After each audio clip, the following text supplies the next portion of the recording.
अध्याय पहिला. ओम श्री साईराम. अजन्मा जन्मासी आला. 22 नोव्हेंबरची रात्र विलक्षण वेगाने पुढे सरकत होती. मध्यरात्र उलटून गेली होती. सर्वत्र अंधाराचे साम्राज्य पसरले होते. नाही म्हणायला त्या दिवशी आकाशात असंख्य तारकांनी गर्दी केली होती.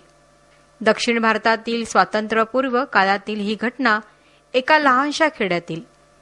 जगाच्या सोडाच पण भारताच्या नकाशावरही त्याचे स्थान दर्शवले होते की नाही कुणास ठाऊक. सर्वत्र निजानीज झाली होती. अपवाद फक्त 1-2 घरांचा. एका घरात एक स्त्री आपल्या प्रसूतीची वाट पाहत होती.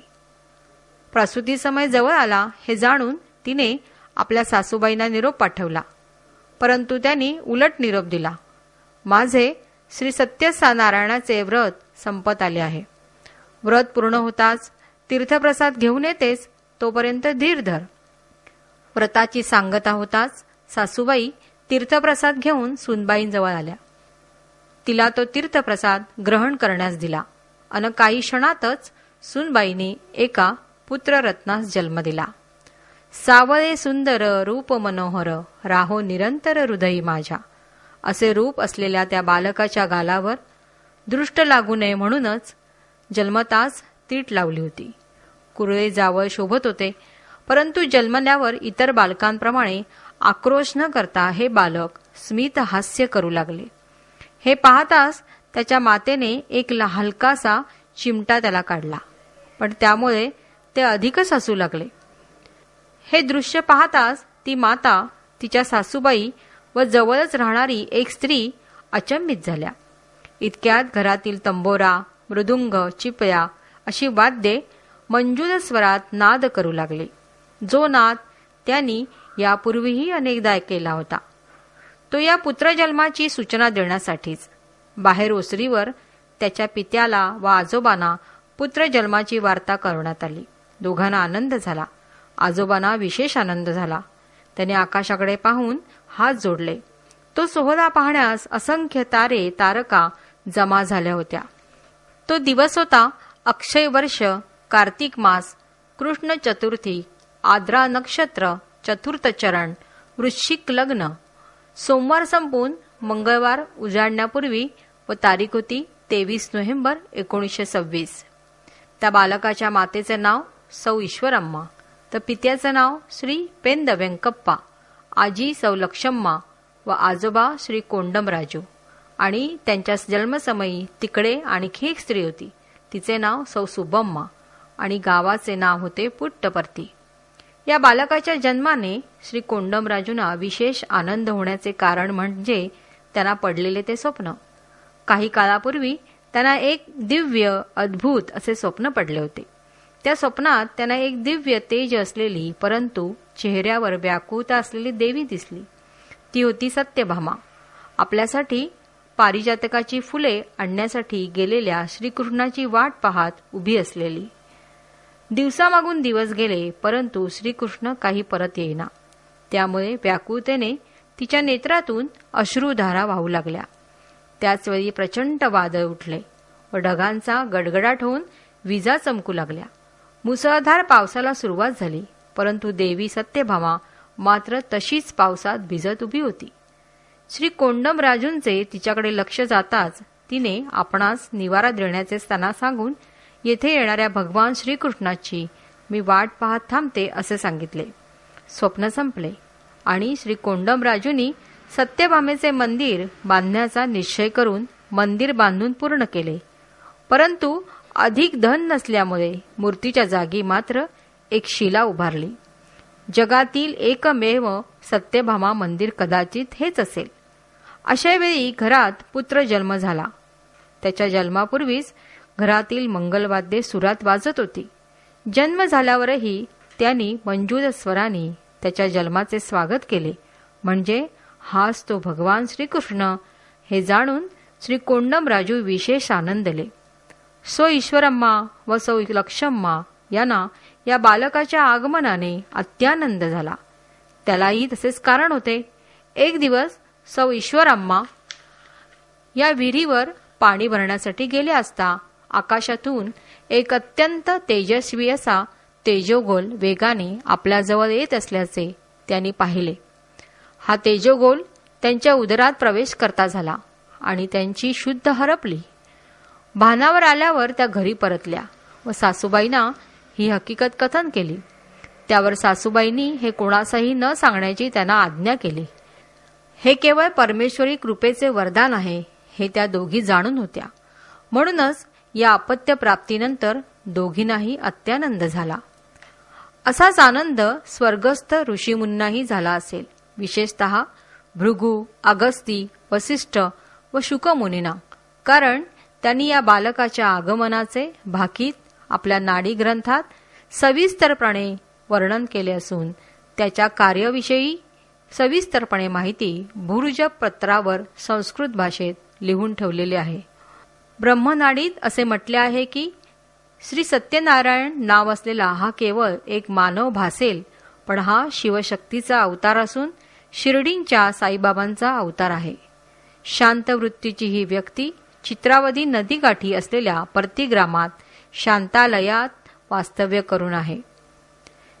ही व्यक्ती श्री विष्णू, श्री रुद्र, श्री रुद्रकाली, श्री शक्ती यांचेच अवतार स्वरूप आहे. उत्पत्ती, स्थिती व लय यांचे प्रतीक असलेल्या श्री दत्तात्रयांप्रमाणेच हा अवतार आहे.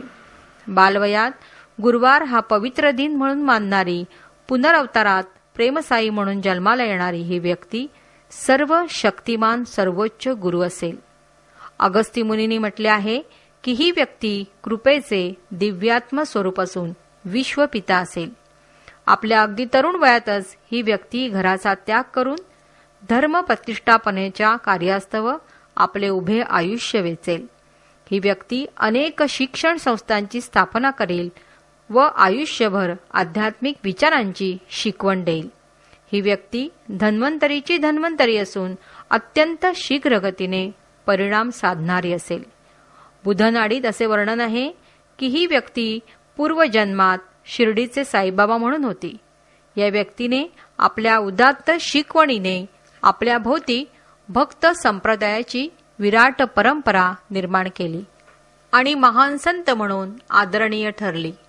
बाह्य जगासाठी सर्व कार्य करणारी ही व्यक्ती अमर्याद आनंदाच्या डोही सदोदित गेली असेल. या सर्वांवर कळस शुकनाडी या नाडी ग्रंथाने केला आहे.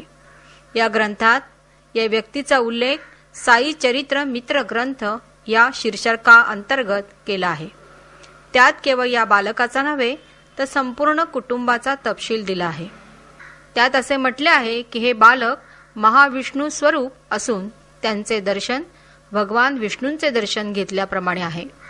कबीरदास हे पृथ्वीवर शिर्डी साईबाबा म्हणून परतले आहेत, जे पुढे श्री सत्यसाई बाबा म्हणून आले असून त्यांचा आणखी एक जन्म पृथ्वीवर होणार आहे.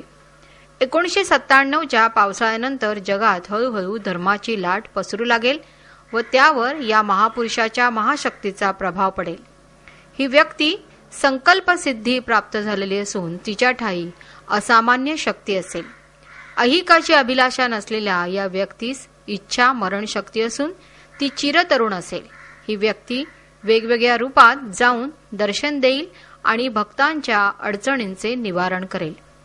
ही व्यक्ती ब्रह्मचारी राहील, स्त्री पुरुष असा भेदभाव करणार नाही. स्थितप्रज्ञ असणारी ही व्यक्ती लोकानुनय न करता योग्य तेच करीत राहील. आपल्या शक्तीची त्यांना जाणीव असून तिचा योग्य वेळी ते वापर करतील. अल्पावधीत त्यांची थोरवी जगभर पसरून ते जागतिक आराधनेची मूर्ती ठरतील. ते प्रत्यक्षात जरी एके ठिकाणी असले तरी अनेक ठिकाणी आपले दर्शन घडवतील. त्यांच्या अंगी रोग निवारण शक्ती असून स्वतःवर पाणी शिंपडून ते स्वतःची व्याधी बरी करू शकतील. ही शक्ती ते इहलोकातील व परलोकातील अधिक उच्चस्तरीय जीवांसाठी वापरतील. काही वेळेस ते दुसऱ्याचा आजार व वेदना अंगावर घेतील आणि धोका टळल्यावर स्वतःला बरे करून घेतील. योग्य समयी त्यांचा एक धर्मध्वज उदयास येईल आणि नंतर लोकांमध्ये धर्माचरणाने वागण्याचा बदल होईल. धर्मो रक्षती रक्षिताः हे वचन ते खरे करून दाखवतील. अशा प्रकारे या थोर ऋषींनी या बालकाच्या आगमनाचे भाकीत हजारो वर्षापूर्वीच केले होते. ते दिव्य बालक जन्माला आल्याचे वर्तमान समजल्याने ऋषींना अतिशय आनंद झाला असेल. असाच आनंद एका ग्रंथराजाशी झाला असेल, कारण या बालकाच्या आगमनाचे वृत्तही त्यामध्ये वर्णन केले आहे ते असे: 8 वर्षाचा बालजनी प्रगट होईन मी मागुतेनी, ऐसे महाराज भक्ता लागुनी आहेत सांगुनी राहिले. अध्याय 43 ओवी 139. हेमाडपंतकृत साई सच्चरितात हा उल्लेख असल्याने त्या ग्रंथाची पाने या बालकाच्या आगमनाने मोहरून गेली असल्यास नवल वाटू नये. नुकत्याच जन्मलेल्या या बाळाला दुपट्यात गुंडाळून गोधडीवर ठेवण्यात आले आणि एक घटित विस्मयकारी दृश्य सर्वांना दिसले. ते म्हणजे बाळ हलू लागले.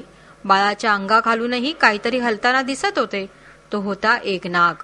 जणू श्री विष्णूंनी अवतार घेतल्यावर शेषाने तिकडे येऊन आपली शय्या त्याच्यासाठी तयार केली होती.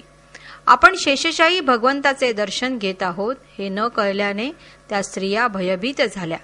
परंतु तो नाग नंतर तिकडून निघून गेला.